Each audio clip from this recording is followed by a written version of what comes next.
صباح الخير إخوان كي دايرين؟ لاباس عليكم؟ كلشي بخير. انطلقت بعثة المنتخب الوطني المغربي للسيدات إلى زامبيا استعدادا لملاقاة المنتخب الزامبي للسيدات في مباراة الذهاب الدور الأخير من التصفيات الإفريقية المؤهلة للألعاب الأولمبية باريس 2024.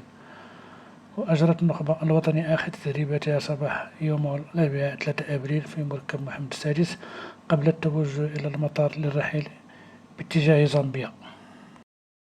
ووصلت بعثة المنتخب الوطني للسيدات إلى مدينة ندولا الزامبية مساء أمس الأربعاء 3 أبريل استعدادا للقاء الحاسم. وبرمج المدرب خورخي فيلدا الذي يقود الفريق الوطني المغربي آخر حصة تدريبية لربوءات الأطلس مساء يوم الخميس لوضع الترتيبات الأخيرة قبل المواجهة المرتقبة. وسيكون المنتخب المغربي للسيدات ضيفا على نظير الزامبي في مباراة ستلعب يوم الجمعة في تمام الساعة 5 مساء بتوقيت غرينتش في مدينة ندولا الزامبية